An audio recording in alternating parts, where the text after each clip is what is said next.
call this meeting to order of School District 105. Mrs. Lunty, can you please take the roll? Here.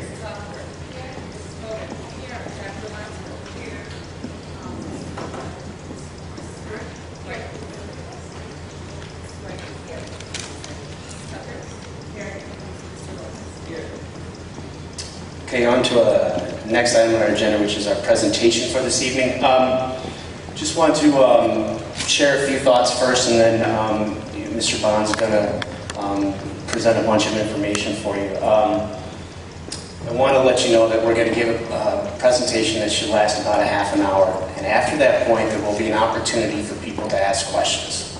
There have been 9 people that have submitted questions, so those 9 people will go first. If we have time, we'll get to other questions. There are no cards on your chairs.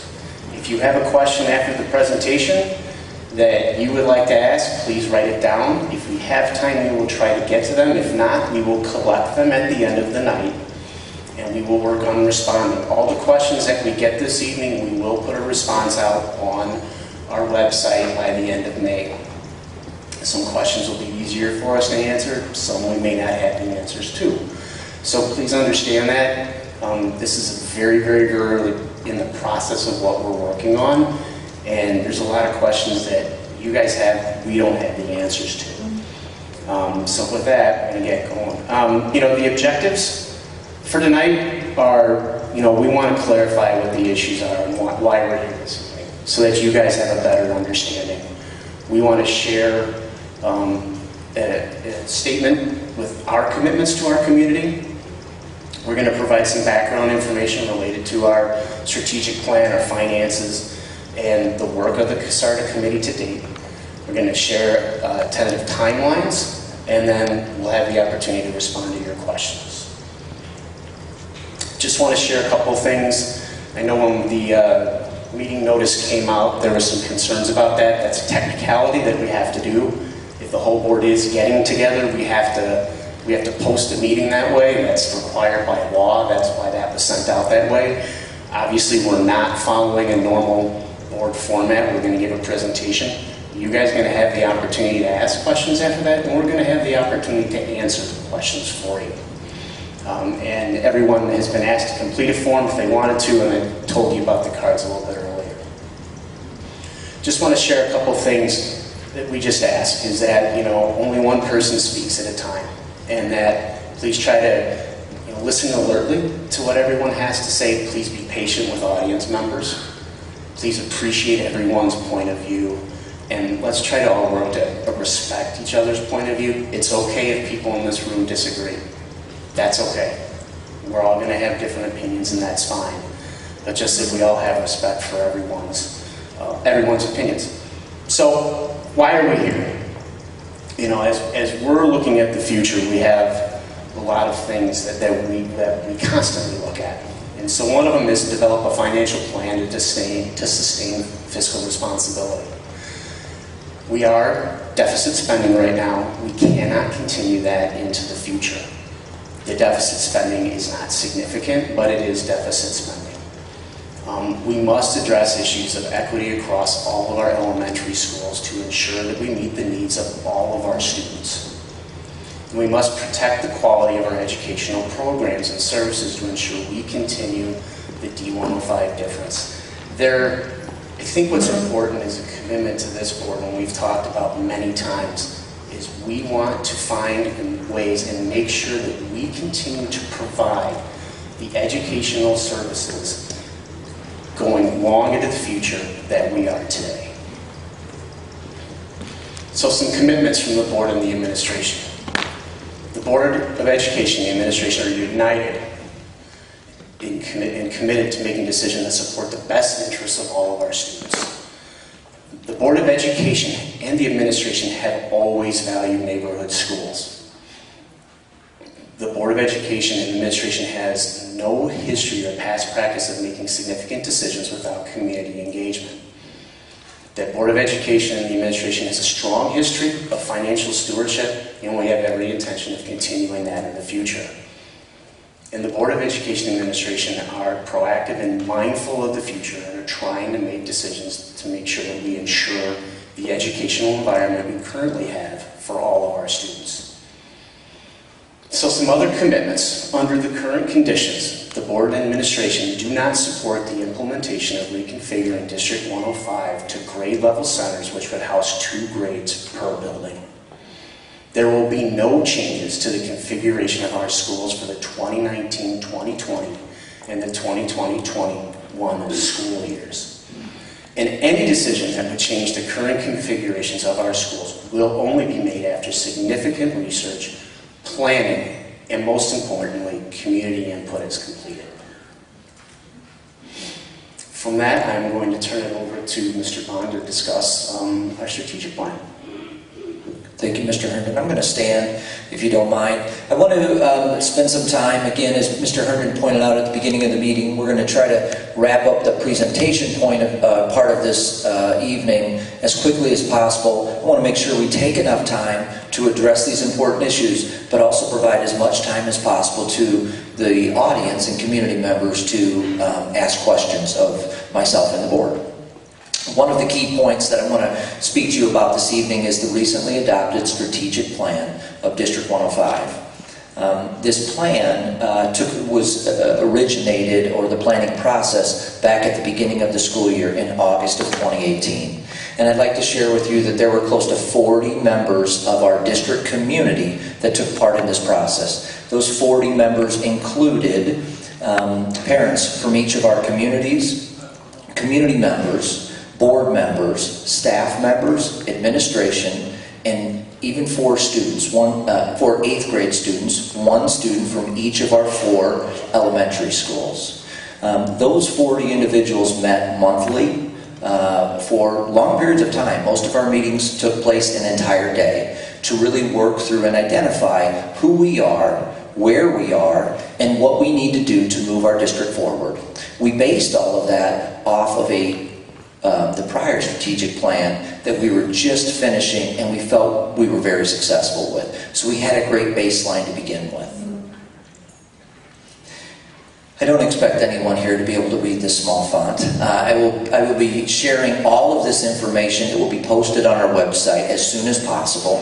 This is something called a SWOT analysis, and it's a really important part of the strategic planning process. SWOT stands for strengths, weaknesses, opportunities, and threats. The strategic planning team spent a significant amount of time identifying through data those 4 areas. And those 4 areas really help us to devise the plan and again identify who we are, where we are, what are we doing well, and what are our opportunities to improve the school district. You will notice, or when I come back to some of these items, the items on the SWOT analysis really they helped us design the goals and strategies within the new plan. This is a 1-page sheet that encompasses the strategic plan. Now, we met for close to a year. There were 40 people involved, and we definitely came up with more information than a one-side sheet of paper. But these are the big items of that new strategic plan that our team came together and crafted. Something that we'll be publicizing, something that, again, has some consistencies with the prior plan, but things that we're building on. This 1 page is the meat of the plan. This 1 page shares our goals and strategies. We have 5 goals, which is very common for a school district through a strategic plan. Those 5 goals focus in on certain areas that are critical to the school district. And I would tell you that without one of these goals, we would be missing an opportunity to make sure that we were reviewing and monitoring the entire district. The first goal, and I will not go through all of this, again, this will be posted to our webpage, but the first goal really talks about what we do as a school district, and it talks about student academic success. And you'll see as you move from the left to the right, it moves from academic success and what we do in our classrooms every day. It moves into things such as how we're interacting with our community. It talks about how we are working with our staff professionally to help them grow and become better in the classroom. And then it talks at the end about our finances and facilities and making sure that we are aware and being able to measure. One of the bullet points that Mr. Herndon spoke earlier, and that was the financial stewardship of the district that the administration will be carrying out through these strategies, but reporting back to the Board of Education. I'm going to focus in on this last goal that I just mentioned. I'm only focusing in on this one this evening, not because it's more important, but because it really speaks to one of the reasons that we're here this evening. This is a goal sheet that we have through the plan for every one of our goals. But this is developed through the strategic planning process to identify the two strategies within the goal that speaks to resource equity and efficacy. Those two goals then are broken down into the strategies and then some areas off to the side. This is the what of the goal. The how of the goal is yet to be determined. The strategic planning process is a process that lays out the 5 goal areas, the strategies within each goal, and the what that we believe needs to be addressed. The how is coming in this upcoming year, and I'll speak more to that in a moment. These are some the different components and components of our strategic plan. And I know you received a lot of surveys from us, but one of the important surveys that went out to the community not too long ago shared with you all of these areas, the mission, vision, values of this new strategic plan and each of the goals. And what we were asking from our community was to take some time and review that and share with us, can you live with this? Are you okay with this? And you will notice the very positive results that we received.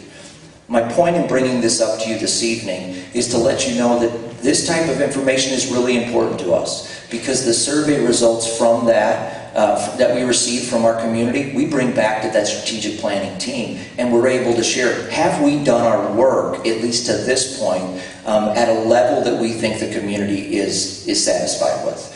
And based on those numbers, we felt very confident that the plan that we were bringing to the board was a very good one.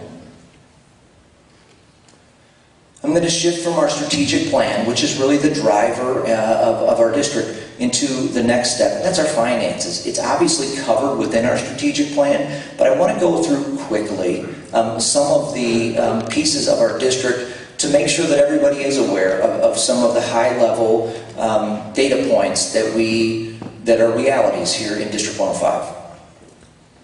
The first is really a simple pie chart that shows you about our revenues. And school districts, all 850 some school districts in the state of Illinois, are funded very differently, depending on where they are and what their community looks like.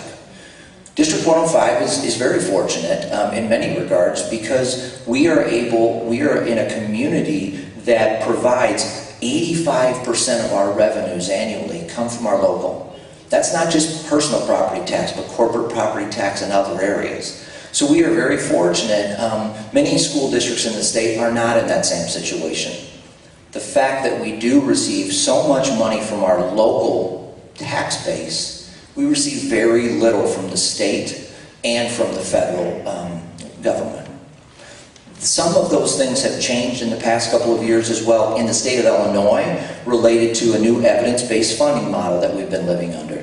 To not go into that entire plan, what I will tell you is we are in a situation now with our state funding where we're in a hold harmless scenario where the money that we have been receiving from the state, we do not anticipate that money changing. And I want to stress to you again, the money that we receive from the state is not a significant amount of money. But what we do know is we do not plan in the near future that changing. The state funding for a district like 105 will remain the same. I want to talk to you a little bit about how we spend our money. And I'm going to show you 2 slides. One is breaking down our expenses by object. And I just want to point out something that you probably already know. Any organization, any operating organization spends the majority of their money by paying their employees. And so if you look quickly at this pie chart, you'll notice that close to 64% of our expenditures annually go to salary and benefits. And I bring that up to you. That's very common for not only school districts, but for any organization. That's where our money goes to. And so therefore, sometimes when we consider cuts, when anyone would consider cuts, especially significant cuts, it's very difficult at times to find money in other areas. And I put this up for the same money, so the same expenditures, but I want to show you where we're spending our money. Again, this is not uncommon for school districts. We're spending our money where we should be spending our money, in the education fund. The education fund is what happens in our classrooms. That is how we pay our teachers, okay, salary and benefits. But beyond that, it's really what happens in our classroom around teaching and learning, and that is where we should be spending that money. But as you'll see here, almost 3/4 of our money go to the education fund. A question came up recently during a district finance committee meeting about this acronym PTEL. So I decided to share some information with you.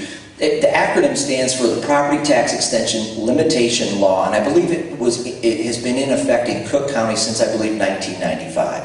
I'm not going to give you a lot of details about this, but it absolutely is a critical thing for District 105 and all of Cook County and many of the collar counties. The limit on this law helps homeowners, taxpayers, have some level of control over how their property values are increasing at a very quick rate. But it does not allow taxing bodies, such as a school district, to continue to tax the community at that same escalating rate. PTEL districts are bound to increase revenues from their taxpayers by one of two things, and it's the lesser of the two, 5% or CPI. Current CPI is 1.9. And in a moment, I'll show you a chart. This probably goes back about 5 to 6 years to show you where the consumer price index has been over those 6 years. It has not come close to 5%. But we are limited into how we can increase our revenues based on this law. Here's that chart. You'll notice up on the far right it says 2.10. That was CPI last year, and it's recently been recalculated at 1.9. So you'll notice that if you go back a few years, our increased revenues, remember, 85% of our revenues are coming from our local tax base. From one year to the next, we are limited without referendum. There are other options. But I'm saying as we have continued on in District 105, we are limited to the new revenues of CPI. This is a really simple line graph that shows you one of the reasons that we're here. And I want to stress, and I hope I say this more than once, we are not in a crisis. We are not in a crisis related to our finances, our enrollment, any other area. District 105 is not in crisis. But as the superintendent of this district and the school board, we want to make sure that we are collecting as much information as possible before we would ever come to crisis. So when I show you this line chart, what I'll show you is that for years, District 105 has been in great financial shape. And we still are. We have been very fiscally responsible with our fund balances, and therefore we can live right now with some slight deficit spending. But when we get to a point where those two lines have met, we need to, at a minimum, start thinking about, is there a need for change? And if so, what would that be? As opposed to being in a situation where we may deficit spend for several years and then begin looking at it. One of the key reasons for a change in our revenues and expenditures, and I want to remind you about CPI and what we're limited to in new revenue from one year to the next. One of the big changes here happened from a referendum, a tax increase, a rate increase back in 2004, which very grateful that this community passed a referendum to increase that tax rate to the Ed Fund and allowed us to receive more money back then through referendum. And eventually, in the years 2010 to 2012, we were able to improve our facilities and in many cases desperately needed facility improvements. Not only to add space, but to improve the guts of the building. So we were able to do that because of that referendum. But with that $30 million of bonds that we were able to take, we've now begun paying that. We have been for several years. And just like any loan bond, as time goes by, the principal and interest payments continue to increase. So what I'm showing you here, again, I don't expect you to be able to see these numbers, but the bottom red with the white numbers, and I'll tell you right now in FY19, it's just over $1.5 million. That's our principal payments for our bonds currently. Okay, the lighter red with the black numbers is about just over $1.2 million. That's our current interest payment. And the gray bar at the top is actually a subsidy that we're receiving back. Because of some Build America bonds, back when the federal government decided we want people to put money into bonds and build buildings and schools and infrastructure, they offered these. There's no guarantee on the amount you're going to get, and we've actually received less than what we had anticipated. So without the Build America bonds, our payments currently would be close to almost $3 million, just over $2.8 million. But it's been reduced because of those Build America bonds. But as you see, I have stretched this out to 2025. Our bonds are scheduled for upcoming January 2020 is the first time those bonds are callable. And the board will have to make a decision in the fall as to what they do with those. Regardless of what we do in the fall, the bonds will not be completely paid if we stay on our schedule until 2030. These are just a couple of items I'm going to share with you. These are some capital improvement projects that we kind of have ready. About 2 years ago, we started. We contracted a commissioning agent to come in and do an electrical study on all of our buildings, but none more so than right here at Spring Gurry. We have an issue with the power that's coming into our building. So the commissioning agent came in and did a lot of work, and then they presented to the Board of Education, I believe it was October of 2017, and gave their recommendations. We then took those recommendations and continued to work with our architects, DLA, and Berg Engineering. Those are two organizations that we work with consistently to identify areas that we can improve, and these are some of those projects. The only one to date that we have taken care of is the $35,000 cost for the TVSS protection in our buildings to protect our technology. And it was something, first of all, it was affordable. We had the funds in our capital improvement budget to be able to do that. And it was something that we knew we desperately needed to protect a much larger problem and more expensive if we didn't. The other items are there right now, and the board has been making decisions about we need to improve our electricity specifically at this campus, but we also need to make sure that if we're doing that, what other projects might we have to put off for a year or two in order to fit this within a budget?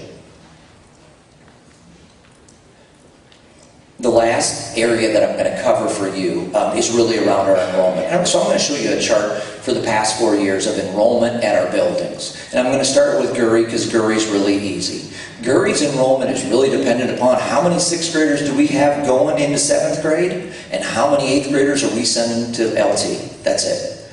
Now, every year we get more and more kids coming to our middle school that have not attended our elementary schools.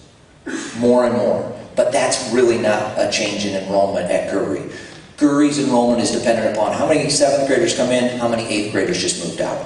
The other elementary buildings, when you look at this, you're going to say, there is no crisis here. And I'm going to tell you you're right, there isn't. Because for the most part, you'll see slight declining enrollment in certain buildings, but relatively stagnant. And one of our communities with a declining enrollment. That declining enrollment is directly as a result of the close of the Lindsay apartment buildings a few years ago. So when you look at this and you say, your enrollment's not increasing, it's not. It's decreased over the past few years. The distribution of the enrollment is something that is always a challenge, not a crisis, but a challenge, even within each of these buildings at times. This is a really quick chart to just show you how many classrooms do we have and how much space are we using. All of this is really dependent upon our goal as a school board to make sure that we are managing relatively small class sizes. So without going through all this, I just want to point out one item. Well, a couple of items. The first, though, is right now at Spring Avenue, we kind of had a crazy summer. We have 3 groups of students, 3 grade levels, that are big. If those kids are a few months older, a few months younger, it may not have created 3 sections. But in this case, it did. And we're actually using this year a Gurry classroom that we were able to use for Spring Avenue. Next year, we won't need that because of our grade level caps. But this shows you how much we're using. Doesn't mean we're overfilled, but it does mean that in some of our buildings, we're full. And if we did have an influx, the board and administration would have to make a decision about how we would address that. Okay, so before we get to questions, I want to walk you through a couple tentative timelines for you, okay? And some of the things you see this evening, if you joined us a few weeks ago at the April board meeting, you're going to say, Steve, those are different timelines. And you're right, they are. One of the things that you heard in a letter from us is that we heard our community. We understand. People asked us to slow down, and that is exactly what we're going to do. I will tell you that it was always our intention to move at a pace that we felt was appropriate, but we want to make sure that you understand that we hear you, and we will take our time. We will make sure that we engage the community. There are 2 timelines that I'm going to share, and the first one is really around our strategic planning strategy groups. This is for every single one of them. We don't number our strategies anymore, but for the 5 strategies, every single strategy has been working with a group of individuals, okay, in our schools to develop the how. What are you going to do to achieve these goals? That strategy, not only for the goal that I showed you, but for all of them, will start in August. We'll do some work this summer as an administrative team, but we'll be back with our teachers in August, and we'll create those action plans, the how. We'll do our research around those strategies. We'll review that data. December is a great time for us to check in. All that information shared with the board, not in December. We'll do it before then, but that's a great check-in point for each of these groups. At that point, each strategy, this is away from the enrollment thing that we've been talking about. Each of those strategies will find an opportunity at that point to say, what is the best way for our group to engage our community? And that could be different for every strategy depending on what they're looking at, and depending on which strategies are priorities for year 1 of a 5-year strategic plan. Another check-in in April. And before you know it, we'll be back here in May of 2020. We'll be reviewing how well did we do relative to those strategies, and what is our plan for the following year, year 2. Here's the timeline that you're probably more interested in. Our Enrollment Advisory Committee. I've had people that come to me and said, Steve, why is it called CASARDA? That's CASARDA because that's an individual that we've used. Is it misleading? Maybe. It's been the CASARDA committee for as long as I can remember, but I apologize to any of you if you feel as though that was misleading. We're going to call it the Enrollment Advisory Committee. We're going to be right out there in front of you and saying, this is talking about enrollment. In September, not over the summer, I heard a lot of feedback from people saying, why are you meeting in the summer? We were meeting in the summer to try to engage our community and say, we hear you, you want to be a part of it. But we heard you in April. We're going to wait. We're going to let everyone have a really nice summer. And then when we come back to school, right when we get started, we're going to begin this process. And we're really going to begin it by doing a review of our facilities and identification of the issue. What is the issue that we're trying to solve? All of these will be subject to open meetings. They will be publicized. They will be, the meetings will be posted on our webpage. Okay? In September, October, in that area, we will begin creating criteria to address the issue that we've already identified.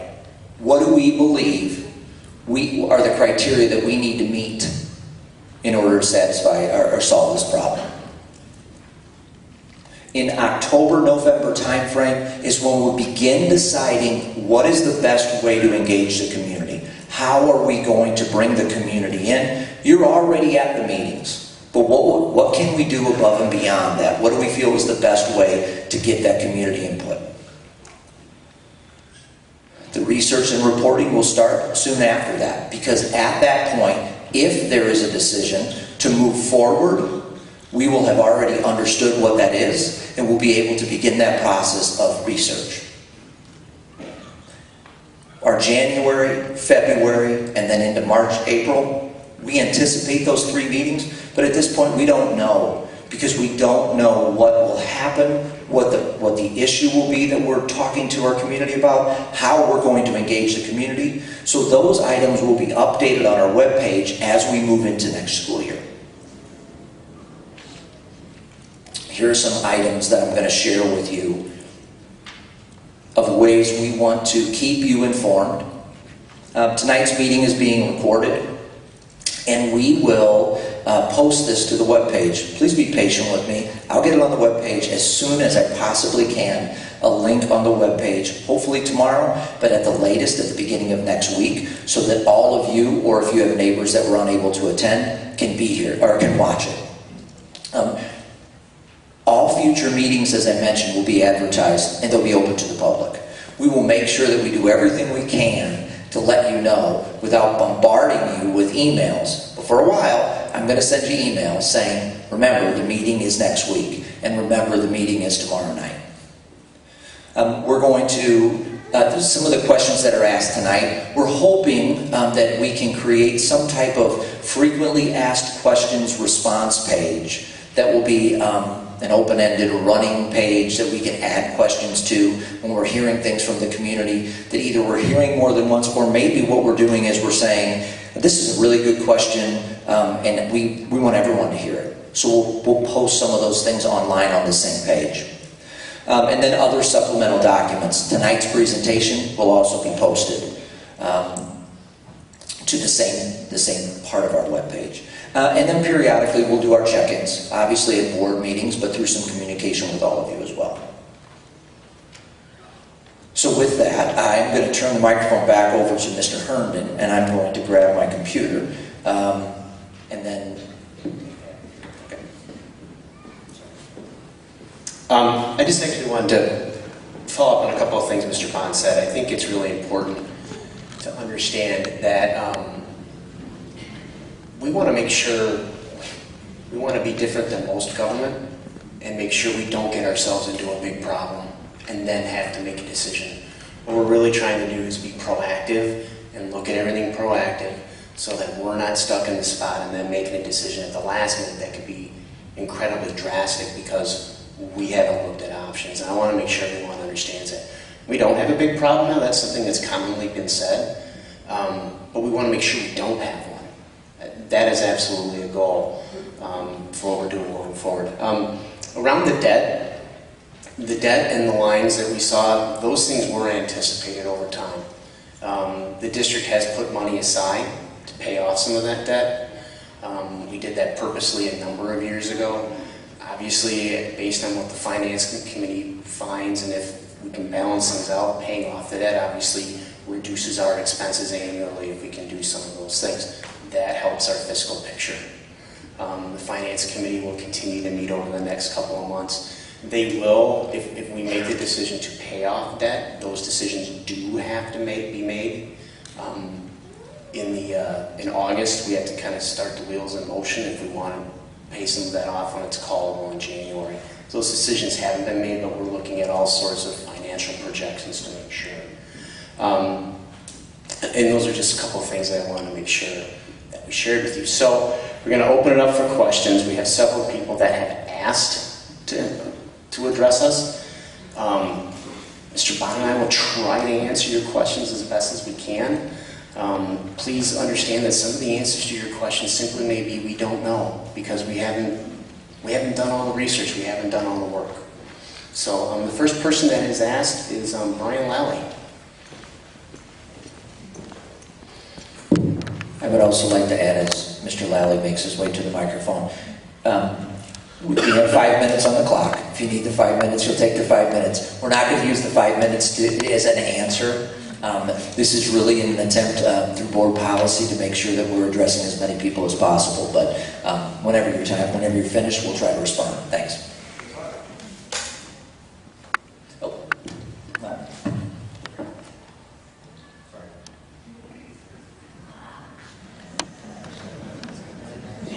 Watch money.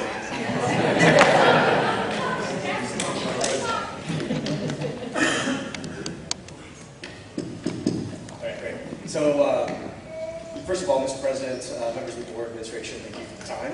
I have some comments and then maybe one question if I have time for it.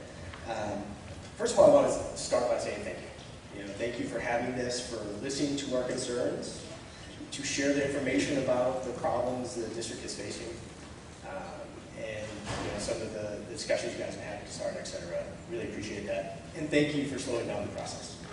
I think those overwhelmingly were our ask at the last meeting, and I thank you for that. I think we really appreciate you for us in that meeting and those discussions and in emails we sent to you. I will say, while many of us strongly oppose the reorganization or potential reorganization of the school district into grade centers, we also realize that the district has real problems. Right? We understand that. We understand you guys have a tough challenge. But ultimately, we want to better understand those challenges. I think more than anything, we're searching for those answers and that detailed information to kind of understand, maybe not just as a finance issue, if there's enrollment, we appreciate the presentation we're going to do, but to get down into the details of exactly what lies beneath those members and those challenges that you see foresee in the future. This community is filled with talented individuals, so I ask that you engage with us. And help you solve these problems together. Ultimately, I think we all want what is best for this district. So I hope you take us up on that. I think this is a step in the right direction today. That being said, meaningful engagement requires open communication, transparency, and really a true willingness to engage. I think up to this meeting, I'm not sure we felt that. I'm hopeful that this is a change in the right direction. While we appreciate the information that's been shared to date and with the community tonight, to truly understand the challenges, as I mentioned, we need the detailed information, the data that sheds light on the depth and breadth of the challenges that we face, as without that information, it is both difficult for the community to appreciate the seriousness of the problems that we face, and nearly impossible for us to engage with the board and administration in a meaningful way. To that end, I hope the board and administration are responsive to future requests for information on these topics, and I ask that you provide the requested information in a format that can be shared broadly with the D105 community. I also ask you to consider adding more members of the community to Finance Committee and other board subcommittees that are evaluating these problems. I know several parents, and probably in this audience, have volunteered to be parts of those committees, and they were turned away. So if you're serious about engagement, then why don't you invite them back in? I think that was a missed opportunity. I ask you to reconsider. I truly hope that this forum represents a new chapter in this discussion that will enable us to come together as a community and constructively work together to solve the district's challenges. In that spirit, I hope that you will carefully listen to members of the community that have expressed their concerns over the last few weeks, as well as those gathered here to ask questions. We look forward to hearing the board's responses. I have a minute and 50 seconds left, so I'll ask one question. I think I heard at the beginning of this presentation that I'll call it full grade centers, 1, 2, 3, 4, 5, 6, sound to be off the table, so I want to just confirm that my the understanding of that is correct, but understanding you're still going through the thought process of identifying the challenge, etc., that other forms of grade centers, maybe less aggressive variations, may still be on the table. Could you just answer that question? Thank you, Mr. Valley, for your comments and questions. My response to your last question would be yes. I think that based on some information that I've received from the community, I think when the term grade level center was first mentioned within the community, I maybe misunderstood what the community was thinking, and I'm not speaking for all of you, but I think several members of the community felt that that was almost like what our middle school is. Essentially, our middle school would be a grade level center. It's a middle school, but it's 2 grade levels at one building. And so the notion of grade level centers, from my understanding, and well, technically a grade level center is 1 grade per building. We clearly don't have enough facilities for that. But I always, when I spoke to grade level centers, I spoke to it around 2, so 4 buildings, and we could do pre-K, K, and so forth. And so I think that's what the board and administration is committing to the community tonight, that we're not considering that, nor will we. There are things out there, and it will be in the threats, the SWOT analysis, some of it, but there are things that are hanging over our heads at the state level, not just LaGrange area, but in general, that could happen, that could change everything that we're considering. But under the current conditions, we are not considering. I didn't say no longer, because I don't want you to think we were. We're not considering reconfiguring schools to a place where kids would change facility every 2 years. So hopefully that also speaks to a statement that the board, that Mr. Herndon made, that we value neighborhood schools. And in moving away from that notion of changing buildings every couple of years, values neighborhood schools, because there would still absolutely be some element of neighborhood schools in anything that we may consider moving forward. I just like to add a couple of things, and Mr. Baum touched on it, and that is the state of Illinois and the legislature. And there have been a lot of things floated through the legislature in the last 5 years that, quite frankly, sitting on the school board are scary. You keep hearing about property tax caps. We can have a whole nother discussion about how we fund education in the state of Illinois. We can have another forum about that. But property tax caps are real. And if that were to hit our district, it would cut our funding very quickly. There's been talk of possibly pushing some of the pension expenses back to local school districts. We have better fund balances than most. There's very few districts that could handle that. So those kind of things keep floating around, and they're real. I mean, they're possibilities. And so part of the work, as we were talking as a board, even around some of the CASARGA work or enrollment committees we're calling it now, is we were preparing for some of those options if they did come by, so that we were prepared to come to you and say, listen, these are the types of things that we may have to do if these things come down. Because the power that you guys have, we all have, beyond this, is reaching out to our legislators and getting in touch with them and making them understand that the decisions that they make in Springfield can absolutely dramatically affect the education that we can provide all of our students. And so when they start talking about some of those things, they are threats and they're real, and we have to pay attention to them because they could happen. Some things might not happen as much as others, but understand there are some things that have been floated around and some will continue to be floated around, that if they were to put them in place, it would make our model today obsolete. And so that's another concern that the board is constantly keeping an eye on, is what happens in Springfield.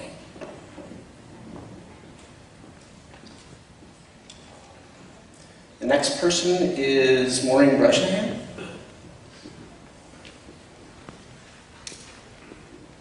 Good evening. As you know, I'm Maureen Bresnahan. I'm a District 105 resident. I live within the Spring Avenue community, and I have 3 children. My oldest daughter in 2nd grade, my middle daughter in kindergarten, and my youngest son in his 1st year of preschool. I would like to echo, thank you for slowing the process down. It was wonderful to see. It was wonderful to hear. We all appreciate that you listened and you heard us. But with that, especially with the comment that was just made that there will be some element of neighborhood schools, to me, that is a little bit of a gray area.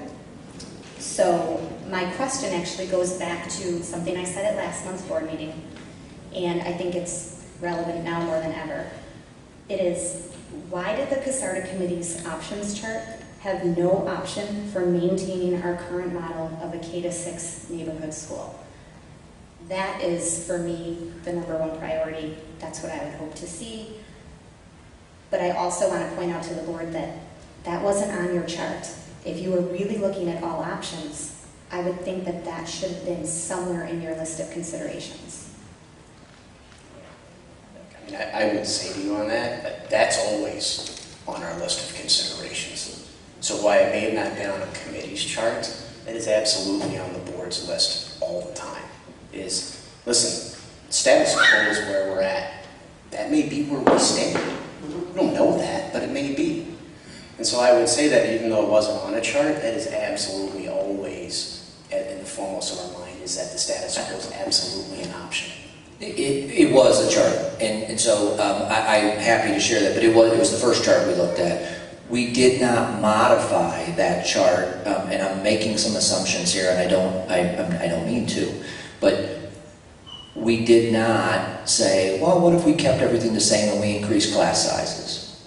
I'm not saying we couldn't do that. I'm not saying that the board hasn't considered that in other areas, but the first chart that we looked at was was the current configuration and the enrollment that we currently have rolled over into next school year. So just moving everyone up and then making some assumptions around kindergarten for each of our 4 communities based on historical numbers. But it absolutely was the first thing that we started with. But something I think that needs to be recognized is that it, like you said, it was a chart, and that chart only had options for grade centers. There could have been other problem-solving options on there, additional ideas, anything to save money or help the district, but nothing was considered on that chart. That's where, for me, it was so alarming, because I felt like it was a one-track mind on how we're going to solve the problem. And if there were other conversations, I'm wondering, is it documented somewhere? Is there any type of written information to show the scope of the full conversations that were had? No, and again, what I will say is, let's just talk about the other options that the committee reviewed. At no point did we say or assume that those were all the options that we were going to review. As a matter of fact, after one meeting, a committee member said, Steve, can we see that differently? So if you're moving A to B, could you move A to C? Could we look at that differently? And we did look at that. My comment about grade level caps, so the number of students, and I say the board has considered that. Away from this talk of grade level centers, the CASARDA committee made a recommendation back in the fall around how we will address grade level caps during a school year to put some things in practice. So we've had those discussions. So the original chart that we looked at was the current configuration. And no, we didn't take that and say, let's raise the cap size or anything. But that's not to say that we would not have done that. We truly were in such an initial stage of it to show if we make a change, whatever that change might be, how would it change the distribution of enrollment across the district? That's really where our start was. And again, committee members asked, can we look at it slightly different? And we did some of those things. But at no point do I feel that the committee felt that we had exhausted all options. We weren't even close. So perfect. Going forward, that would be my request. Look at all the options. Agreed. And one more thing, if you don't mind, your comment about it makes me a little nervous about your comment about it's not going to be 2 at every, but there's some element of neighborhood schools. I want to be clear. We value neighborhood schools. I think it's a staple of this community that I know myself. I've been here 13 years. I think it's really unique. I love the neighborhood school concept. I know that the board members all agree with that. We value that. So our comment earlier around removing the 2 grades, switch schools, 2 grade, is we know that doesn't work for us under the current conditions. Other things are on the table. So to your point, look at everything. We will look at everything. But that does not mean that there's going to be a change. It means that we're going to look at everything. Thank you. Thank you for your comments and the time. And again, and Mr. Lally, I didn't thank you, but thank you for your comments as well this evening. And for both of you, you've been engaged in this process from the beginning of it, as have many others. But for the 2 of you coming up again this evening and speaking, I do appreciate it.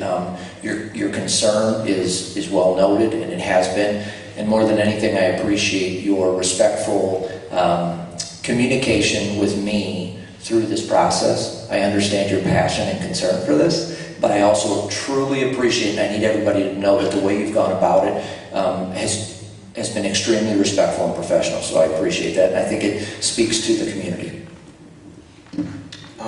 Aaron Hill.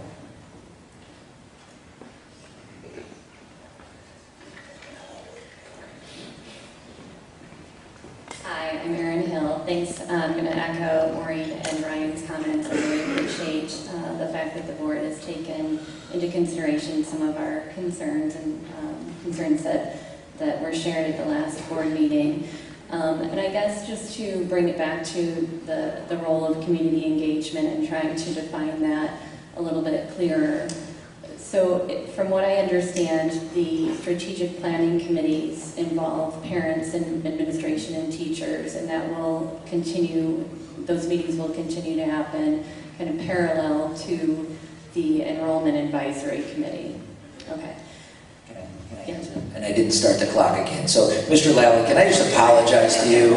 I started your clock, the microphone wasn't on, and now, sorry, let me just say this. You are correct, those strategic planning groups will meet. And that's not to say that the 40 people that were on the strategic planning process will all be a part of those groups. I want to make sure we're clear on that. Some of those groups moving forward will have parents, some will not. That's just with the strategic plan. Some of the people that are on those are teachers that had nothing to do with the strategic plan, but we cast that net a little bit wider, and other community members continue. And yes, you're correct. They're going to run parallel, not necessarily playing off of one another, but they'll both be ongoing at the same time. Okay. All right. And then with regard to the enrollment advisory committee, is there a way procedurally to involve community members outside of the administrators and teachers that are on that committee already? Is there a way to procedurally involve parents or other community members? Yes. I don't know what the right way is yet, and there are no teachers on that committee. That committee is currently board members and administration.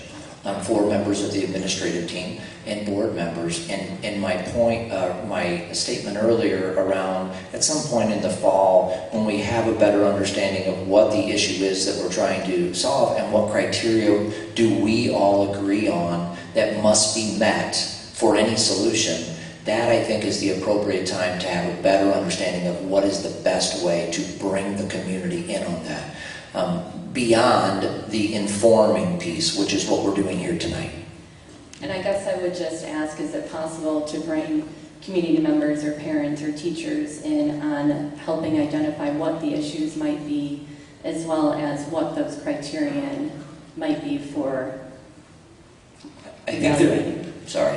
I think there's a way to engage the community in that process. I don't know at this time, and I'm not making the decision either. We are making a decision. But I think that the initial phase of that, I think that the way we engage the community there may be different than the way we engage the community 2 months beyond that. I don't know that at this time, but I would hope, based on past practice here, there's some level of engagement and feedback seeking through that process, but that may not necessarily be sitting at the table together, coming up with those together. I guess I would just, my point is Yep. to urge, some formal involvement from other stakeholders as early as possible. I think in the coming months, the board will continue to discuss what that looks like. And so when we say, I don't know, I think it's truly I don't know, because we haven't really had a chance to sit down and talk as a board of what do we want this to look like. And so I would say in our next 2 or 3 board meetings, I think those are the things that we'll discuss and try to make decisions around. All right, very good. Thank you very much for your time. Thank you, Ms. Hill. Kimberly Frost? I'm going to start your clock, and don't be offended that I'm doing it. Hi, I'm Kimberly Frost. I live in the 7th Avenue school district school area, and I'm a kindergartner there. So the risk of filling out those forms before the presentation is that some new information comes to light. So I think some of my questions might be things that you say we don't know yet, and that's fine. But my question is kind of twofold. What I want to know is what measures the board taking during this possible reconstructing and everything to ensure fair and equitable treatment of all of our D105 students. The question in our country over who gets to go to school where can often be rooted in issues of racism and classism, and I know that we have no place for that in our district. And so I want to make sure that the board sets up practices and procedures that are not just not racist, but like anti-racist, that we go in knowing that we need to set that up. And so our district is wonderfully diverse in many ways, and we need to be sure that all of our students then receive that quality education that we are known for. So I want to know, what measures are you taking that all voices in our community, in every school in our district, get to be heard for all these advisory committees and everything? Not just those of us who are able to come to an evening meeting like this, but other parents and community members that have very different schedules or lives than those of us who can be here. So what are you going to do to make sure that all those voices get heard?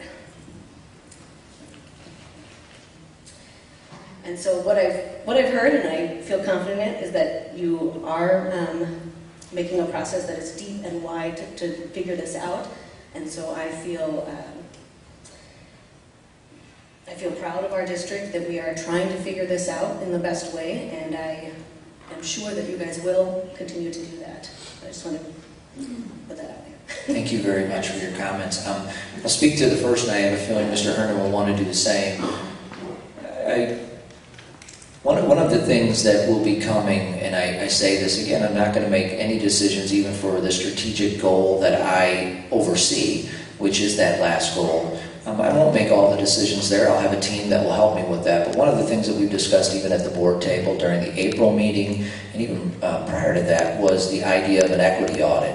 And that's a really broad term, and some people may say, well, what is that? What does it mean, and what's the purpose? And I would tell you that I think it depends on who you are as a school district. It is something that was discussed through the strategic planning process, and I feel very confident that when the time is right, meaning not in the next week, but probably at the beginning of the school year, we will begin that process. I know that I've spoken to board members who have continued to say, Steve, we need to look into that, and I agree with them. Not because I necessarily think something's out there, but because I may not know what is out there. And I think that it's a great opportunity to learn more about ourselves and learn more about our community and share that with the community. So that is just one small area. I personally believe that what makes this district what it is, and by that I mean the great district that it is our diversity, is our uniqueness, is our families. I have felt that way for 13 years. I have made a decision to remain here for those 13 years, although other opportunities present themselves, because I love this place, and I love it for all those reasons. I know that I work with the Board of Education that feels the exact same. And the things that happen around us oftentimes impact us, but they don't necessarily change us. So I know that we are committed to continuing to be very proud of all of our community, all of our residents, all of our students, all of our families.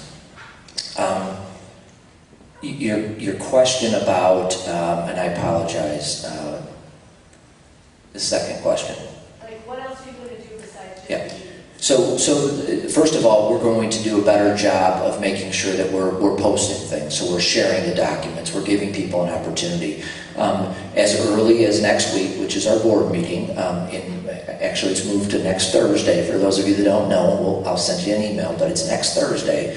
I believe the board will at least begin a discussion about the possibility of recording even our board meetings, whether that be audio or video.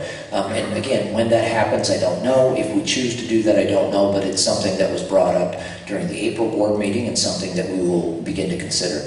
That's one opportunity, but beyond that, and this goes to how we engage people. One of the ways this district has always engaged community is with these surveys that I am truly grateful for your participation in, because you have no idea how much it helps.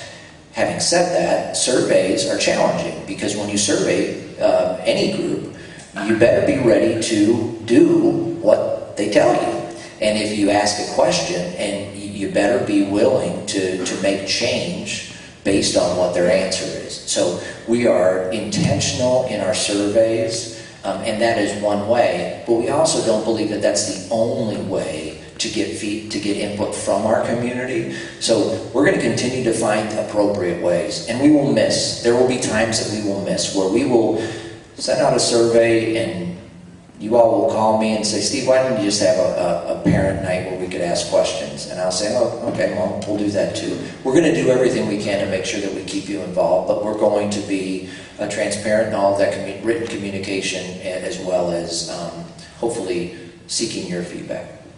I just want to add one very quick thing to that. I know the 10 years I've been on this board, and this board's priority is to make sure that we ensure the best possible education and educational environment for every single one of the students that walk through our buildings.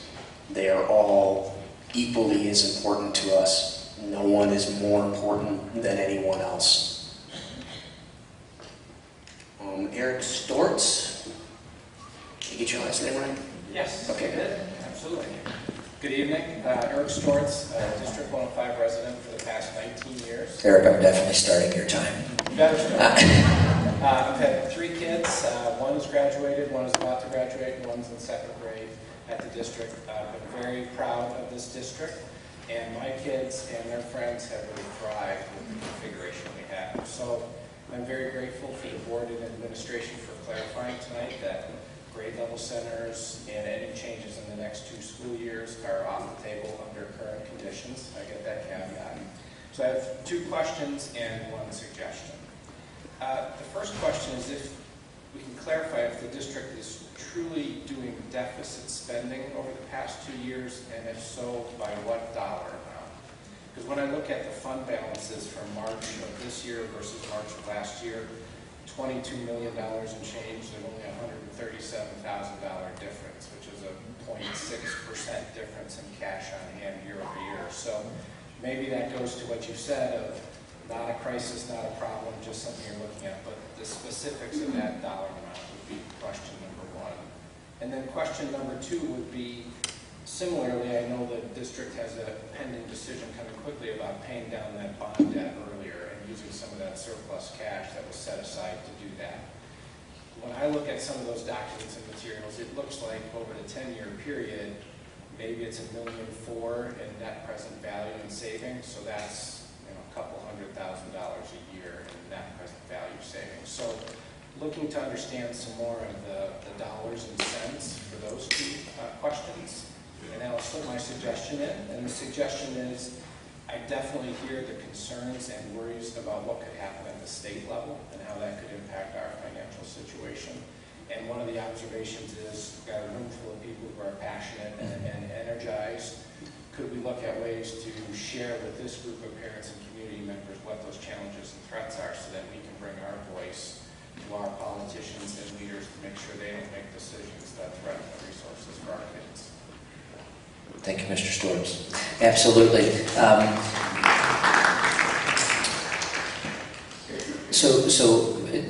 Your last comment, absolutely. And the interesting thing, as you all know, about Springfield is that it changes as the wind blows. And so what we hear one day that might be beyond pressing, like it's happening, we lose sight of and we don't hear anything for months. So we try to keep a pulse on all of those things. I'm going to take you back to the change in the funding model.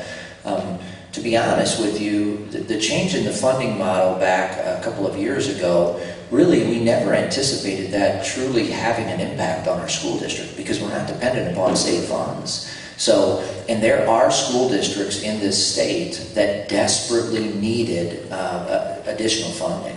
They were underfunded significantly for years. The state has come up with a model that has, I believe, 34 measures to identify what they deem adequacy. There are school districts that were funded below 50% adequacy. So they were really struggling. So the new money that was generated somehow that went to those schools is who needed that new money. And we knew that wasn't going to benefit. The other piece of it, though, that came in very late with that legislation had more to do with talk about how school districts that are more than adequately funded, at least what they deem, and things that they could potentially do, not to help out school districts that are underfunded, but to really almost penalize school districts such as District 105 that's been fiscally responsible. In 2004, we came to the community and we asked for a rate increase on our ed fund, and we were very grateful that that was passed. Ever since that moment, we have paid our debt out of our operating expenses. We have not come back to taxpayers. We have maintained appropriate fund balances, not ridiculous appropriate fund balances that we know we can operate, all while paying our debt out of our operating fund. That's a fiscally responsible school district. So for the state to now come in and attempt in any way to push some of those things back upon districts like this is something that is, more than anything, it's scary, because it would absolutely impact the education, not that 105, that many school districts would be able to provide. So reaching out to the community when appropriate, I'm out of time here. Reaching out to the community when appropriate to see how you can help with legislators, I would be happy to do that at that. And then last, I want to speak to your deficit spending comment. A year ago, we projected at the beginning of the year, so in September, October, when we present our budget, we presented a balanced budget. And in the end, we came up just a little short, and I don't know what that little is. For some reason, I mean, it's honestly probably under 20,000 deficit, which is nothing. This year, because of those increases, because of a few things, we have contracts that we are bound by, and we have agreed to. Again, remember salary benefits. We can control the cost of our salaries to some extent, but we're currently in a contract. So we're in a contract with our teachers who absolutely deserve what they're receiving because we have an amazing teaching staff. They have 3% increases, and we're capped at 2.1% additional revenue. So you don't have to be great at math to know that we can't bring in enough to offset that. It's only a portion of it. The other piece is our healthcare costs. Our healthcare costs are something that we don't necessarily control, and at times have been outrageous. So at the beginning of this year, when we presented our budget, those increased bond principal and interest payments, along with the increased percentages, projected a deficit of near about $500,000. I do not anticipate that's where we're going to be.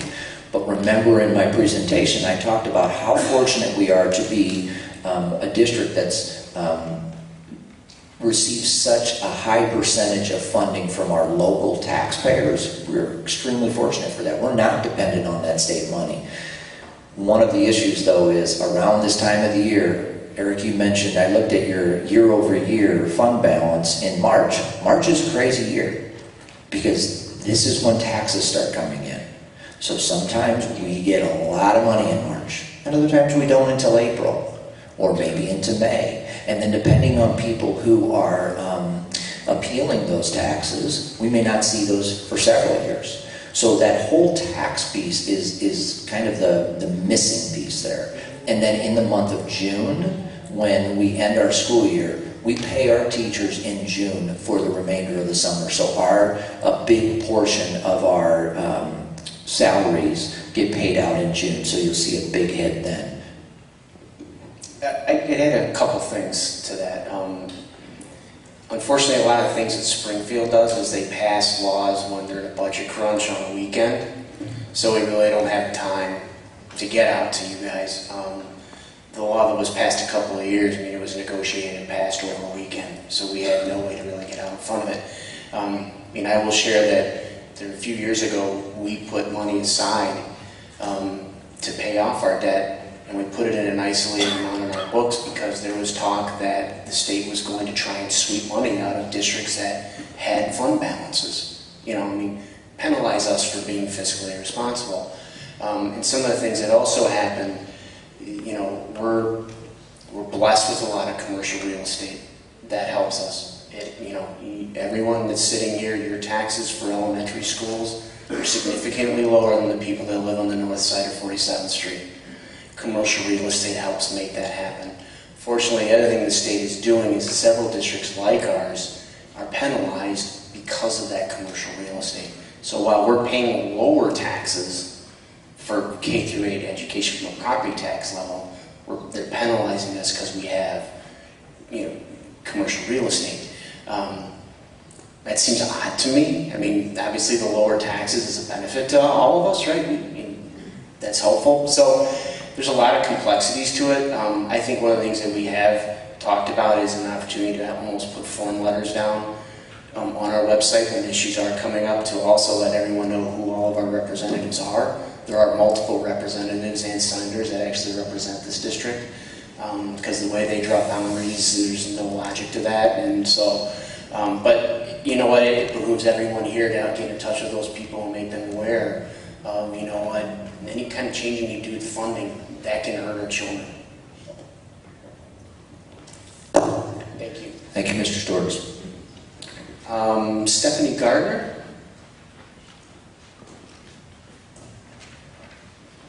Hi, my name's Stephanie Gardner. I'm a parent at Hodgkin School. I don't really have a specific question, but just more comments I want to make.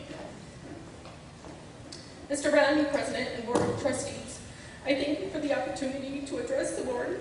Excuse me, this is an emotional topic. As you explore the multiple options that are available for our school district, Mr. Bond was asked to attend the November 2018 Village of Hodgkins monthly board meeting, as we, by the Board of Trustees, wanted an update on the recent scores and enrollment status at Hodgkins School. With Hodgkins lacking enrollment and the other schools full to almost capacity, we wanted to know what was going to happen with the schools. He assured us that the board had no conversation with anyone regarding District 105 about the closure of Hodgkins School. As class sizes are concerned, this is a challenge for the district. When I asked if grade centers were an option or had ever been discussed, he responded that this had only been a brief discussion when discussing many options. As a resident from our community asked the question, if our school can bus students out to other schools, why can't kids be bused to Hodgkin School? Mr. Bond responded that this has not yet had to happen. We do have our kindergarten being bused to another school, and it was the option that the siblings could also be bused to other schools. So we do have other siblings of these kindergartners being at other schools also. After talking with friends who have children in other districts and outside of our area, and hearing the things they like and don't like about grade centers, to me, grade centers seems like a reasonable option, only if needed. The children of all schools in the district start out in the classroom together at a young age and grow together through elementary school, during and on to high school. This would allow advanced, average, and low children to be grouped together with their peers and help all children advance to higher levels of learning. At this village meeting, it was was also brought to Mr. Bond's attention that over 20 years ago, the Village of Hotchkins paid for all of the groundwork and piping for the school to be equipped with a sprinkler system. The safety of our children and community is of utmost importance to the Village of Hotchkins. As it has been said that Ideal, 7th, and Spring are all at least partially sprinkled, but not Hotchkins, even though the majority of the cost has already been covered by the Village of Hotchkins. Vulcan Materials and Republic Bank donated thousands of dollars yearly to Hotchkins School for an after-school help program. The district took this away from us and moved it to an Ideal School so all the kids in the district would benefit, even though it hurt the children of Hotchkins.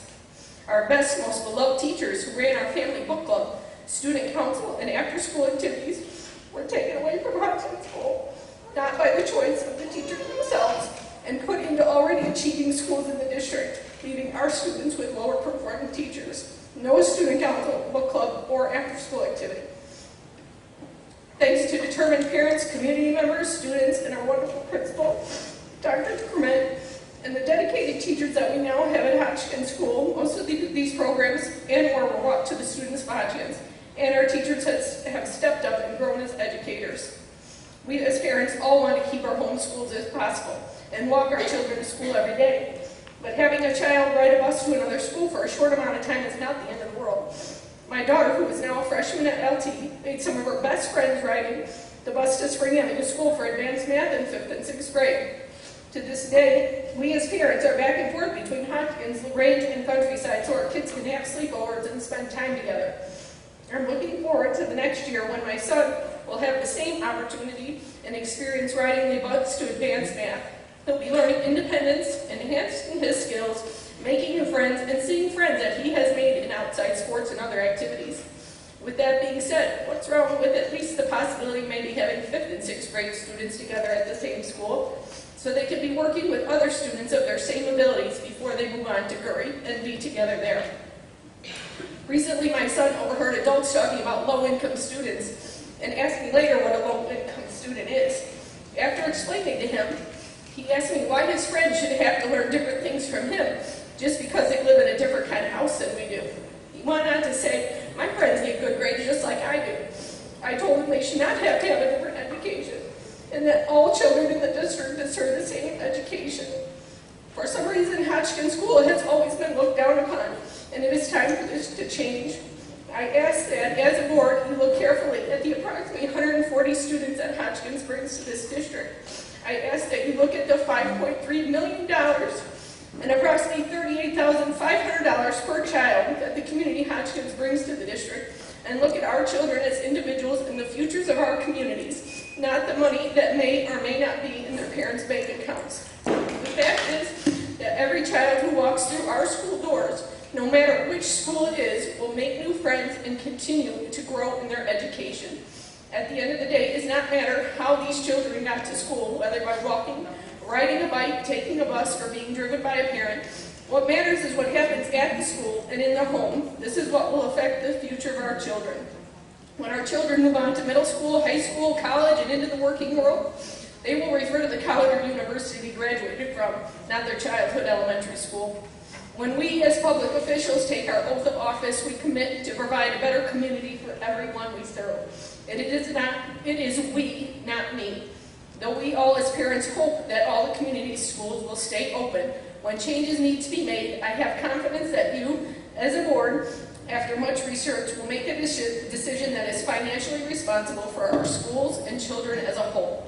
As a lifelong resident of Hotchkins and this district, going through these same schools myself, I teach my children to be very proud of the amazing town we live in and the accomplishments made in their lives. We can live anywhere we like, but we choose to live in Hotchkins because we love our community. Thank you for listening.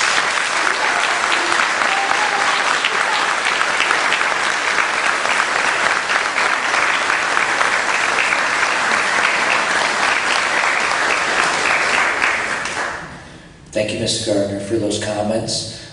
I will only say that I just appreciate, I know this is a very emotional topic for not only yourself, but for all of us. And the courage to stand up in front of us in that emotional state and share those feelings is greatly appreciated by me and the board.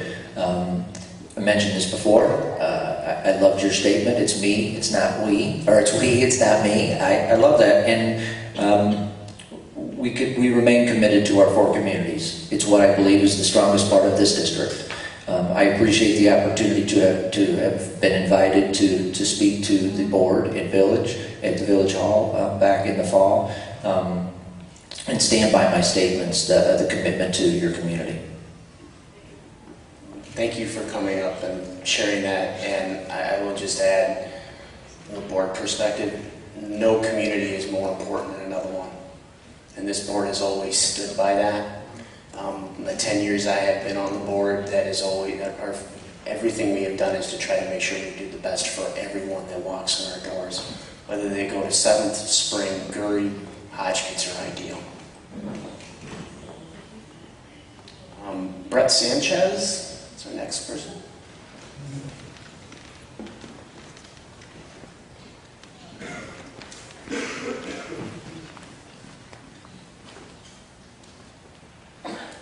Good evening. Thank you for your time today.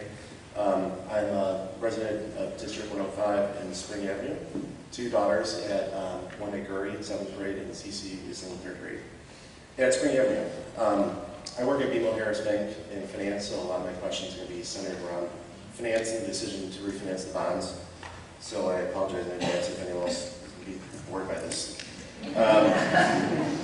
But I've heard a lot of talk about how bonds are callable next year, and there's a decision to be made whether or not we should refinance or could refinance.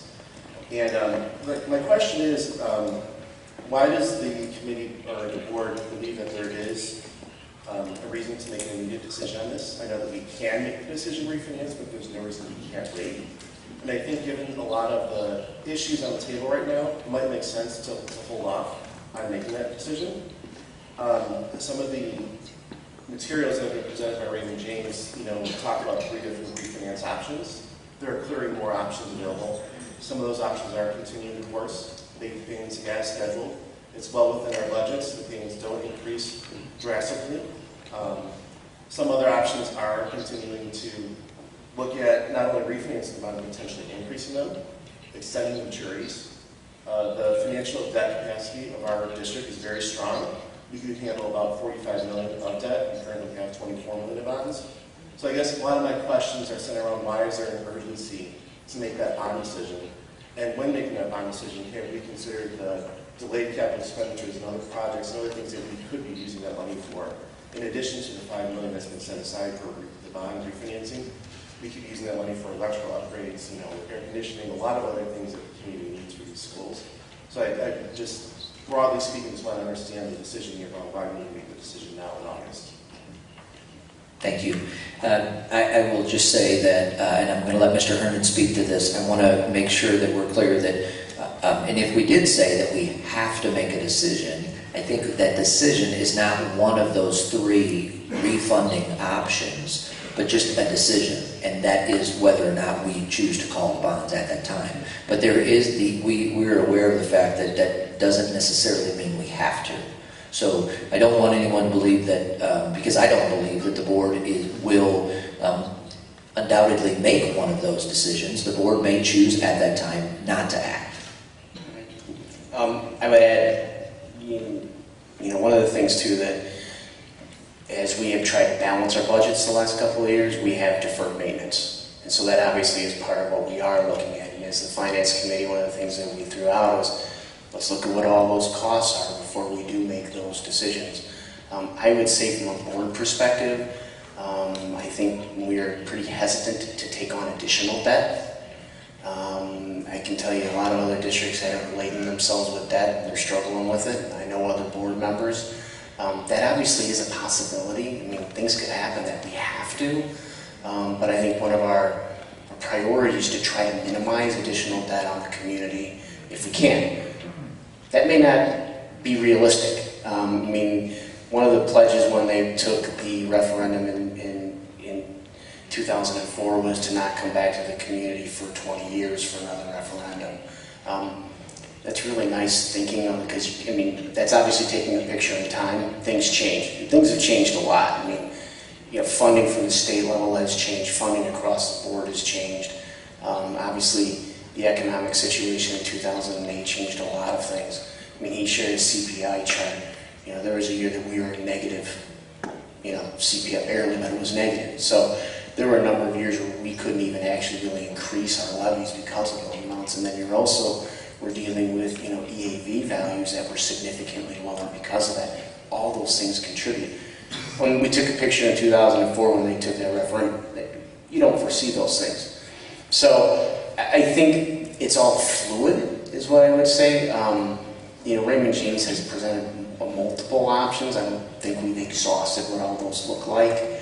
I think we're waiting for some more information to come back from some things that we said. My number one is to look at our strategic finances going forward. So we work with an organization that actually does those projections. So they're going to take some of those things and do those projections. Also, some of our costs around some of the electrical services that we know we need to upgrade. Our immediate need is this building. Some of our other buildings are far behind. And unfortunately, technology, I mean, it's hit all of our homes, right? We've had to upgrade our electricity. It's no different in any of these. So those are all things that we're absolutely looking at. So the bond decision really is if we want to call the part of the first set in January, we need to start those wheels in motion towards the end of August. It doesn't mean that's what we're going to do, if that makes sense. And we have two sets of bonds. We have one that's large and we have one that is much smaller. The smaller set is not due until the following year.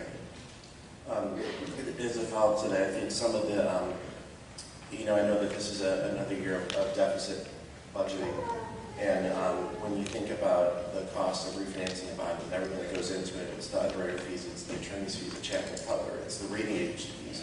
A lot of those fees for issuance will take away a lot of the savings, at least in the first few years, so that when you think about deficit spending, if that is a priority, this decision may make it worse in the next 2 years, and you're not going to realize those savings. In the long run, you may, but there's also a reason you can't wait an additional year to make that decision. And then the last thing I want to state is, are there any other, what is the criteria you guys considering when interviewing underwriters? Who have you looked to besides Raymond James? Is this something that you put out for RFP? Because I think that's just a prudent thing you should do as most stewards of the community. So I don't have all of the history. It would be something that I'm happy to share in some of the written work of our work with Raymond James and William Blair. In my first year as superintendent, that is the agency that we've worked with. To my knowledge, I don't know when the last time was we interviewed. But let me look into that for you and see if I can get an answer and share some of that information. And I can share some, because I sat on the committee that worked on bringing the bonds back in, I want to say 09 or 10. We met with 6 different bond houses to look at things. William Blair was the one we chose because they specialize in education bonds, so that's why we went that route with them. They've sold that business now to Raymond James, which is where it currently holds. Like I said, there were several ones we looked at. I don't remember their names off the top of my head. It was a long time ago. But before a decision, you'll consider doing that again. Okay. Thank you. Thank you, Mr. Sanchez. Next is Elaine Ferguson.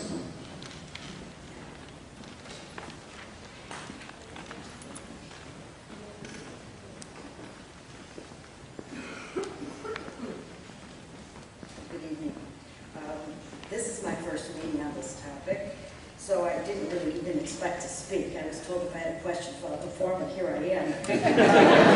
So I apologize if my thoughts and comments are not as organized as other speakers, because they seem to be very experienced in coming to me. The points I would like to make is I've heard a lot of mixed messages. I just recently heard about you taking the schools and possibly breaking them down into 2-year schedules.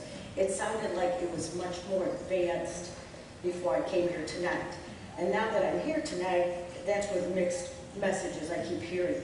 It's not a crisis, multiple times you mentioned, but we're going to continue to move forward on ideas and solutions.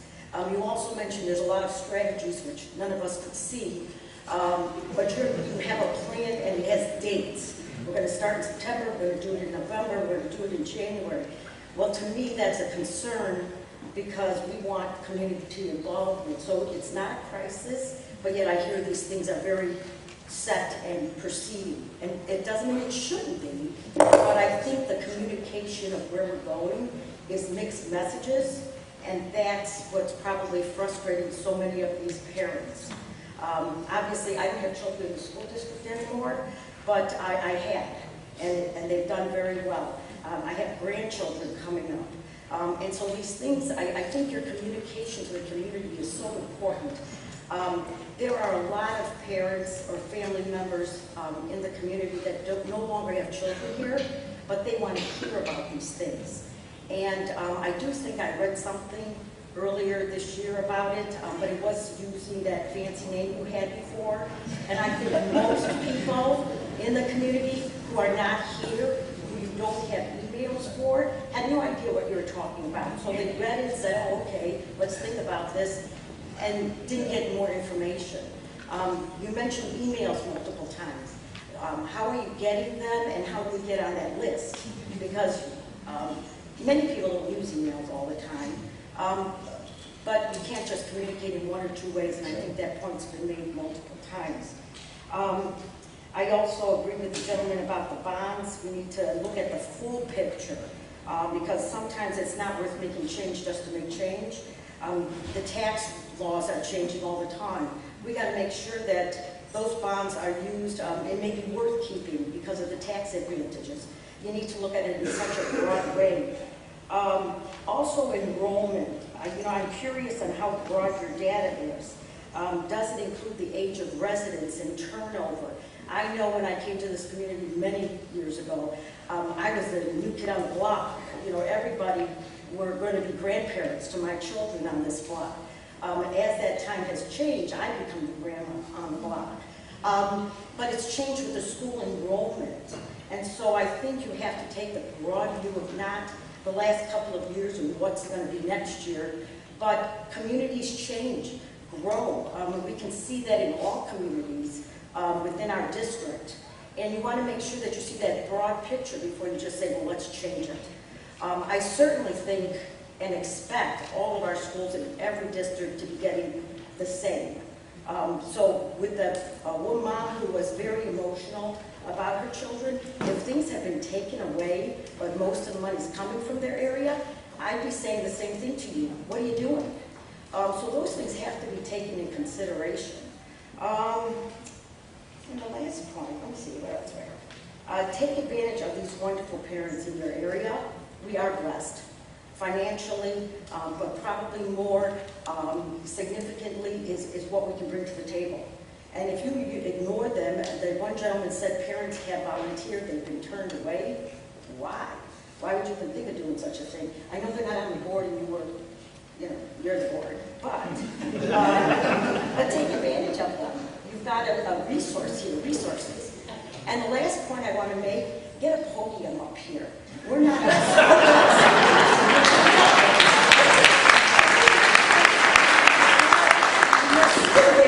And you speak very well because it's your job also. But we're not.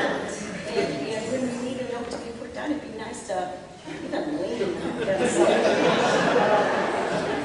Well, of all the comments, that's the one that's going to sting me the most. And that's the one I'm going to hear the most, because the person who basically does 98% of my life is sitting at the end of the table. Her name's Kelly. She's my amazing secretary. And she has a podium that you can see right over there behind that table. And I think earlier, maybe it was her or one of the other many people who kind of keep me straight, said, Steve, should we put the podium on? I said, nah, they're fine.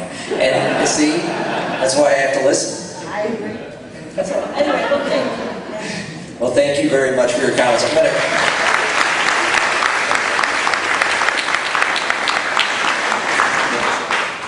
Thank you, Ms. Ferguson. I'm going to try to address as much of this as I can. I want to try to hopefully clear up some of this, and specifically around your comments related to, and I have said it several times, I'll continue to say it, we are not in crisis. We do not have a crisis around enrollment or a crisis around finances or anything else for that matter, in my opinion. But then the question around, you have a plan, and why do you have a plan? The plan that I was referencing We haven't been in crisis for the prior 5 years either, but we've had a similar plan. School districts typically would have a strategic plan, some set of goals that are laid out over the course of roughly a 5-year window of time to help individual schools, all the way down to the classroom level, some level of accountability, things that we can measure, things that we can communicate to the board and to the community around how we're doing as a school district. In many situations, school districts report how their kids are doing. And let's face it, that's the most important piece. Well, how well are we educating our students? And I will tell you that I think we do an amazing job. I will put us up against anybody, and specifically related to how we transition kids from our middle school, and they start at the elementary levels. So our elementary buildings that are every year doing a better job of preparing students for a middle school experience that is very quick because it's only 2 years. But then our amazing middle school right here at Gurry, taking students from very different backgrounds and different elementary experiences and blending those kids together and bringing them together as a family, preparing them for their transition to an absolutely amazing high school of Lyons Township or any other school that they end up attending post 8th grade. So as an educational institution, we need to do a good job as the administration and the teachers of setting goals, of really being able to say, what is it that we believe we need to do to help our students be successful and help our schools and communities be successful and proud.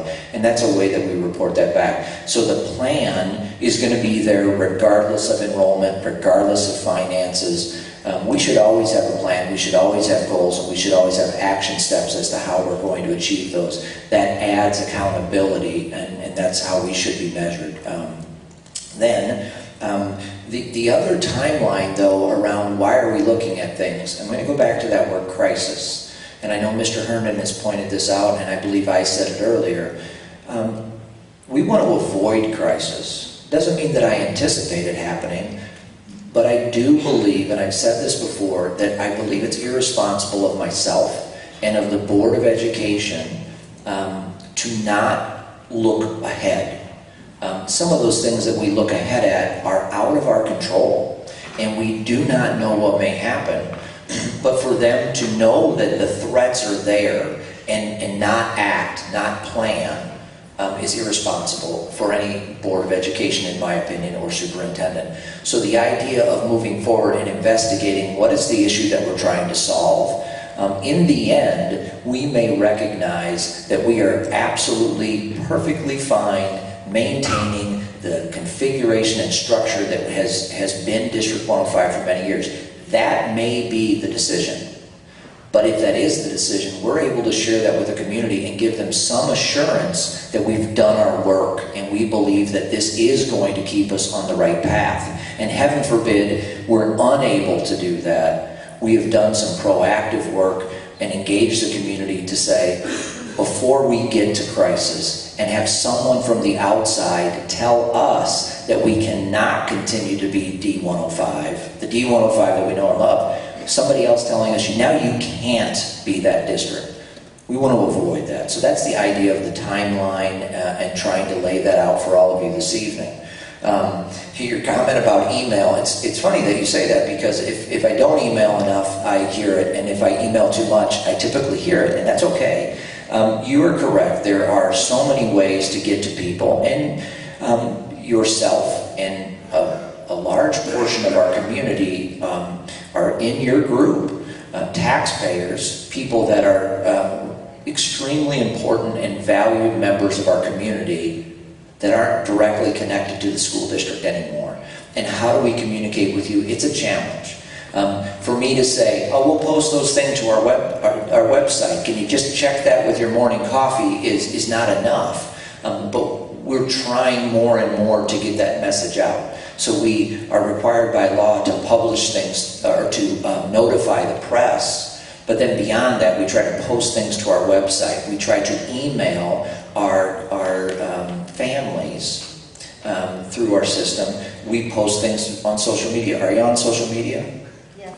All right, so you would be an excellent person to join. I think Molly Price is even here. She helps me with our... So there she is. Look at her waving back there. Molly Price is going to get you connected with our social media accounts, and we push those things out through social media as well. But if there are additional ways that we can notify our community, our valued community members that do not have kids in our schools, I'd be happy to do that and share that information. And then lastly, take advantage of our community. I just want to be clear. And I appreciate the comment that was made earlier about people being turned away. I would see it a little bit differently. We were in the stage of trying to identify what that committee was going to be, and a lot of things were blowing up around us with the same emotion and that is here this evening. So I respect all of that, but I can't have everybody on the committee. And I bet you if I would have opened it up 3 weeks ago to say, is anybody interested, I would have had a committee of about 200 people. And that's not a good way to do business. So I want to make sure. There have been so many times that we have asked for participation from our community over the years, and we will continue to do it. It just can't always be the same way. It depends what we're doing and what our purpose is. But that's not to say that we won't include more people, even on current committees right now. We don't and we won't do everything perfectly. I've lived by that. We learn from mistakes, but there will be other times where we make decisions and y'all may not agree, and that's okay too. We'll listen and we'll continue to go about our business, and any way we can engage you and communicate with you, we'll do that. And the deeper we can go with that, the better off we're all going to feel. So thank you very much for your comments, and I do apologize about the podium more than anything else. I will make note of that, and I will not tell Kelly no anymore. And our last person, and I apologize if I get your last name wrong. And I don't need to get out. You're good? Anything, just say something. That's up to you. Okay, I'll just say something. I want to thank everyone for coming, and your comments were just so amazing. And I just want you to know, like, we are all of a community. I feel like it's been a lot of us versus them, and I'm so pleased with tonight. And the resources, I mean, those finance questions, you don't need to hire a consultant. I mean, you have so much talent and emotion in this community. I did ask to be on the finance committee, and you did say no. Many times. You're correct. I am not a financial person, but I have a lot of opinions about how money should be spent. One thing is, too, you should do RFPs on everything. Healthcare, you said, was such a high cost. Definitely farm that out. Get 3 bids. Competition will bring everything down. And the other thing I would like, and maybe we can address this next time, is that 2-for-1, that we spend double that other districts do. That wasn't addressed tonight. That was brought up by a parent. Yeah, so let me address that. And I think this is an extremely complex answer that I cannot answer tonight. And I will do my absolute best to get this type of information on our webpage. It will not be tomorrow. It probably won't be in the next couple of weeks. The state of Illinois, in all of the craziness, they've really improved their school report card. They really have. It's more interactive and it gives you good information. But the way they get certain numbers is misleading, especially when you begin comparing school districts. So earlier this evening, Mr. Herndon talked about north of 47th, that school district that we try not to talk about.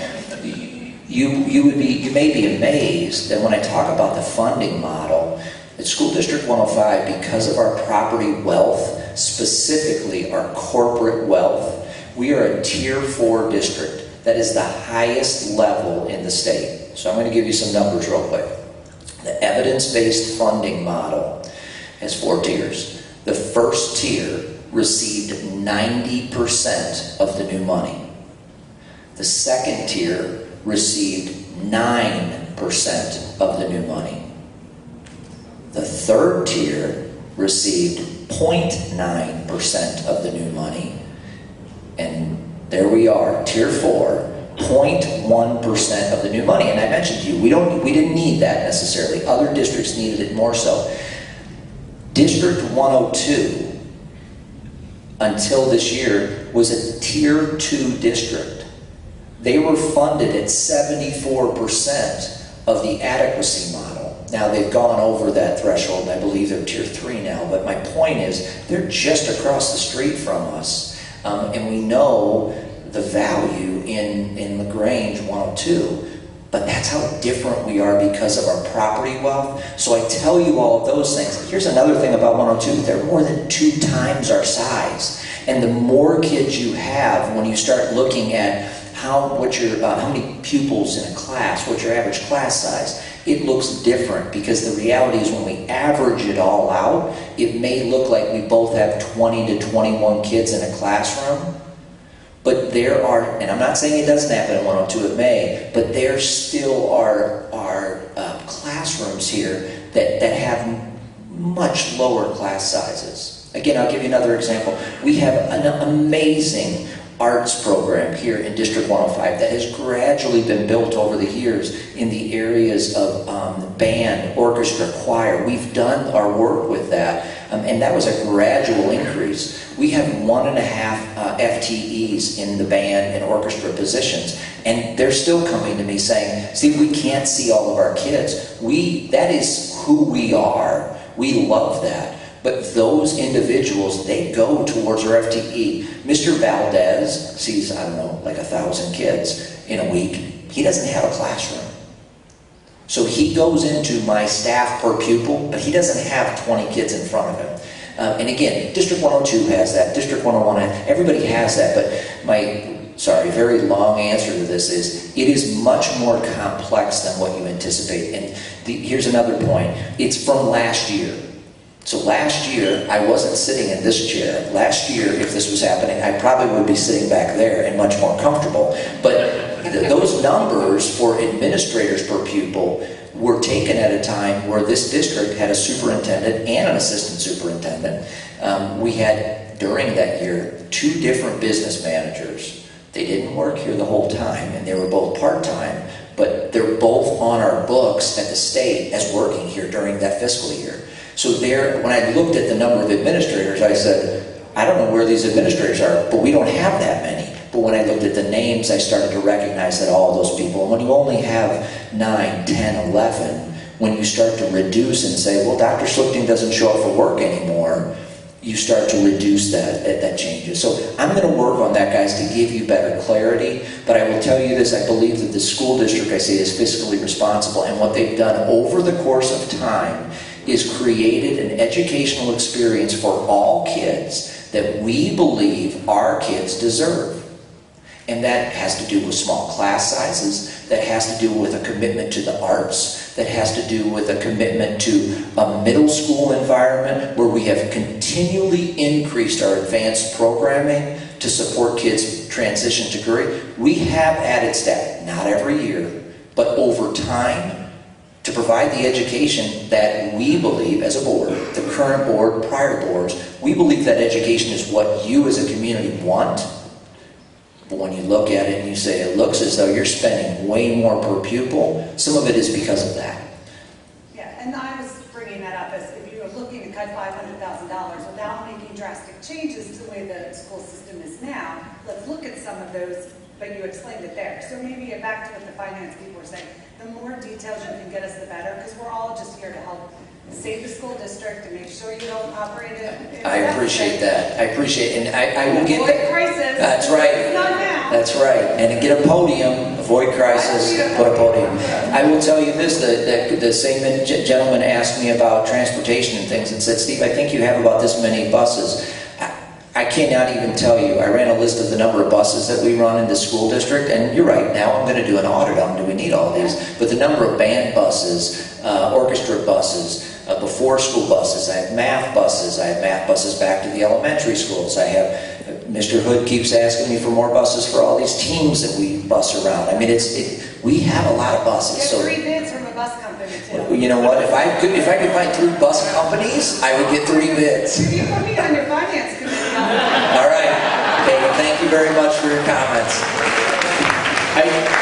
I would add one thing, another thing that actually contributes to our cost per student. It is the fact that we have valued our neighborhood schools.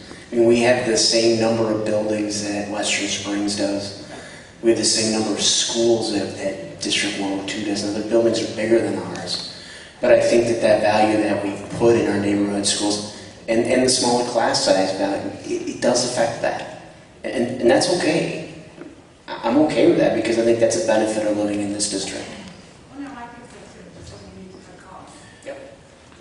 I'm going to allow Mr. Herman to, we don't have, No, we aren't done. I'm going to allow Mr. Herman to adjourn the meeting, but before that happens, I want to, on behalf of myself and the entire Board of Education, I want to thank you. I'm not surprised that you all came out this evening. I expected to see you this evening, but I also realize that the month of May is a crazy month, and so taking time out of your busy lives to be here is one more example of showing us how committed you are to our schools and our community. We knew that before tonight, but I truly do appreciate the passion that you have all shown. Can I have one last question? Absolutely. I was right in the middle of that, and I was in... So I'm Gracie. I have a 7th grader at Curry and have twins at first grade this spring. My question to you is in regards to the enrollment committee. Who's going to be part of that enrollment committee? And then second of all, is the whole talk of equity, will that be part of the discussion? Like identifying extra resources, maybe professional teacher staff development to address, the whole discussion of equity and how we can help that? And so a couple of things. Your comment about the enrollment committee, as of today, the enrollment committee is the same as that fancy word, CASARA. It is currently, we've moved that committee from a board committee, which originally had 4 board members, 4 administrators. We've done that as a committee of the whole, and we've invited the entire board to be present. Does not mean that we won't, at some point, when appropriate, expand that. But that committee's purpose is truly to focus in on the enrollment piece. Obviously, we're going to be doing the other things, and at some point, engaging the community. Informing the community all along, but engaging the community. So at this point, that committee will remain until we... So the committee of the whole is now the enrollment. Exactly. The committee of the whole is really the the title or the way we classify that meeting. It's a board meeting where the full board may be present, but we will not take action. They will not vote on anything. It's more of an open meeting for the community to be present. The community cannot participate, but they can attend and listen. All of those, anything discussed at that meeting, any presentation would be posted as well to our website.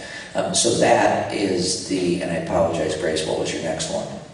The whole discussion of equity. I mean, Oh, so hearing them out from Hotchkiss, I was very, my heart, I mean, I was saddened about having resources taken away from them. That shouldn't happen. If we can identify those really good schools that are not performing as well, but, I appreciate that question, and I didn't respond, and I apologize, Stephanie, only because you made your statement, and I'm aware of it, and Stephanie and I have talked about this, but I do, I'll respond to the idea of taking things away from Hotchkiss over the years, and she's 100% accurate. The decisions that have been made over the years to remove teachers from Hotchkiss are similar decisions that have been made in other buildings, but not as often. That's the reality. When I was the principal at Ideal, there were a few years where I was reducing staff because of enrollment, and I was told at that time by the superintendent that, Steve, you got to find a teacher that is high enough quality that can make this transition successfully, because wherever it might be. Spring needs a teacher, and you need one less. And those were horrible conversations to have, but it has happened. The reality is it's happened at Hotchkiss more than it's happened other places because of their enrollment situation, but it doesn't make it any easier. When you make a decision about moving a teacher and you're thinking about what grade level does she teach, what grade level has she taught, who has she worked with, all those things factor in. I will tell you right now some of the things that I personally was involved in one of those, and I've been sick about it ever since, because I thought about all of those elements, and the piece that I didn't ask a question about, and I've learned from, is what does she mean to this community? And I wish I would have. I learned my lesson, because I knew she was capable. She made a wonderful transition to her new school and has done an amazing job. But I learned after the fact what a critical role she played in that building outside of the school day around book club and student council and different things. And shame on me, I should have done more work on that. And I learned my lesson. But it's never been intended to remove teachers from any building to be hurtful to that school or community, but that community has felt it more than anyone else. Your question about professional development, it is one of the goals that's in our strategic plan, and it will be, we're hoping that all of the strategies morph together, not all of them, but many of them. The same thing about equity, I mentioned this earlier, but I fully anticipate that an equity audit will be taking place in this district, hopefully at the beginning of next school year, through the strategic planning process, and I believe that that's how it should happen, is through the strategic planning process, because it's something that came up during that process.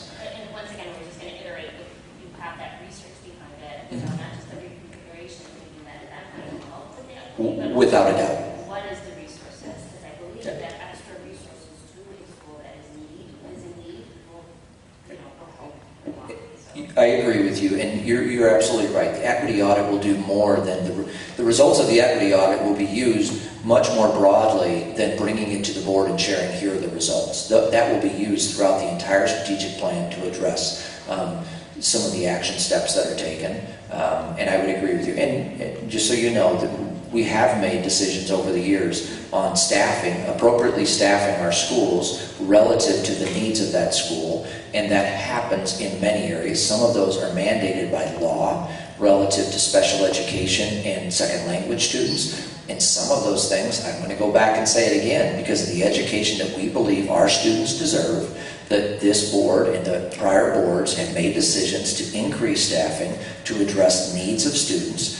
We've increased our advanced academics at our elementary level significantly over the past few years, and have worked like heck to make sure that that's happening in all of our elementary buildings, because we believe that all of our elementary buildings deserve it. The students there deserve it. So we will continue to do that. Some of those mandated by law, and some of those because we decide it's right. Like, for example, Hopkins, if they would need an art, there was also a mobile, kind of doing a mobile art music program that would go to their schools, Sure. travel throughout the schools, not just be housed in one certain school.